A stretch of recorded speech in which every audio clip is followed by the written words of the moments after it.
ಈ ಹೊಸ ವರ್ಷದಲ್ಲಿ ನಿಮ್ಮ ರಾಶಿಯ ಭವಿಷ್ಯ ಹೇಗಿದೆ ಎಂದು ಸಂಕ್ಷಿಪ್ತವಾಗಿ ಹೇಳುವುದಾದರೆ, ಈ ವರ್ಷದಲ್ಲಿ ನಿಮ್ಮ ಪಾಲಿಗೆ ಖರ್ಚುಗಳ ವರ್ಷ ಎಂದೇ ಹೇಳಬಹುದು. ಹೌದು ಸ್ನೇಹಿತರೆ, ಈ ವರ್ಷ ನಿಮಗೆ ವಿಪರೀತ ಖರ್ಚುಗಳಾಗುವ ವರ್ಷ. 100 ರೂಪಾಯಿಗಳನ್ನು ದುಡಿದುಕೊಂಡು ಮನೆಗೆ ಬಂದರೆ 110 ರೂಪಾಯಿಗಳಿಗೆ ಖರ್ಚು ಮನೆ ಬಾಗಿಲಲ್ಲಿ ಕಾಯುತ್ತಾ ಕುಳಿತಿರುತ್ತದೆ.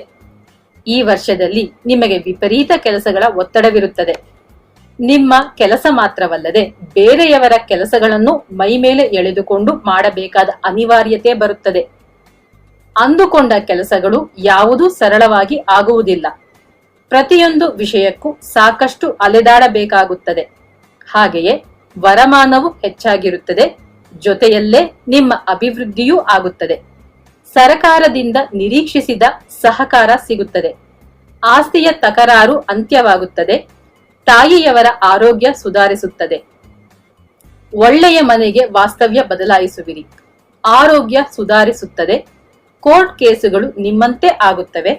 ಹಳೆಯ ಸಾಲಗಳು ಒಂದೊಂದೇ ಕಂತಾಗಿ ತೀರಿಸುತ್ತಾ ಹೋಗುತ್ತೀರಿ. ಪುಣ್ಯಕ್ಷೇತ್ರಗಳಿಗೆ ಹೋಗಿ ಬರುವಿರಿ. ಪ್ರಯತ್ನಿಸಿದರೆ ಮನೆಯನ್ನು ಕಟ್ಟುವಿರಿ. ಶುಭ ಕಾರ್ಯಗಳನ್ನು ನೀವೇ ಮುಂದೆ ನಿಂತು ನಡೆಸುವಿರಿ. ಗಂಡ ಹೆಂಡತಿಯರ ನಡುವೆ ಬರುವ ಸಣ್ಣ ಪುಟ್ಟ ಮನಸ್ತಾಪಗಳನ್ನು ದೊಡ್ಡದಾಗಿಸುವುದು ಬೇಡ. ಮಕ್ಕಳ ಜೊತೆ ಮೃದುವಾಗಿ ವರ್ತಿಸಿ.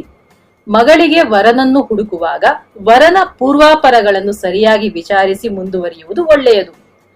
ಆಸ್ತಿ ಪತ್ರಗಳು ಕಳೆದು ಹೋಗದ ಹಾಗೆ ಜೋಪಾನವಾಗಿ ನೋಡಿಕೊಳ್ಳಿ.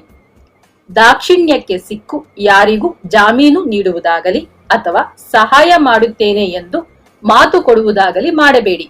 ಹಾಗೆ ಮಾಡಿದರೆ ತೊಂದರೆ ಕಟ್ಟಿಟ್ಟ ಬುತ್ತಿ. ಕೆಲವರಿಗೆ ಸಂತಾನ ಭಾಗ್ಯವು ಲಭಿಸುತ್ತದೆ. ಮಕ್ಕಳ ಉನ್ನತ ವ್ಯಾಸಂಗ, ಉದ್ಯೋಗ, ಮದುವೆಗೆ ಸಂಬಂಧಪಟ್ಟ ಪ್ರಯತ್ನಗಳು ಫಲಪ್ರದವಾಗುತ್ತದೆ. ಕುಟುಂಬ ಸಮೇತರಾಗಿ ಹೋಗಿ ಹರಕೆಯನ್ನು ತೀರಿಸುವಿರಿ. ಪ್ರಯಾಣದಲ್ಲಿ ಎಚ್ಚರಿಕೆಯಿಂದಿರಿ. ಕೆಲಸದ ಒತ್ತಡಗಳು ಇದ್ದೇ ಇರುತ್ತದೆ. ಆಗಂತುಕರೊಂದಿಗೆ ಎಚ್ಚರಿಕೆಯಿಂದ ಜಾಗ್ರತೆಯಿಂದ ಬೆರೆಯಿರಿ.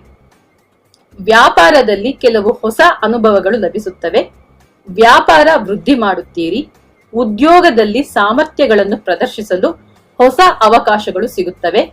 ಒಂದೇ ಸಮಯದಲ್ಲಿ 2-3 ಕೆಲಸಗಳನ್ನು ಮೈ ಮೇಲೆ ಎಳೆದುಕೊಂಡು ಕೆಲಸ ಮಾಡಬೇಕಾಗಿ ಬರುತ್ತದೆ. ಕೆಲಸದಲ್ಲಿ ಬಡ್ತಿಯನ್ನು ನಿರೀಕ್ಷಿಸಬಹುದು. ಹಳೆಯ ಸಂಬಳದ ಬಾಕಿ ಇದ್ದ ಹಳೆಯ ಸಂಬಳದ ದುಡ್ಡು ಕೈ ಸೇರುತ್ತದೆ.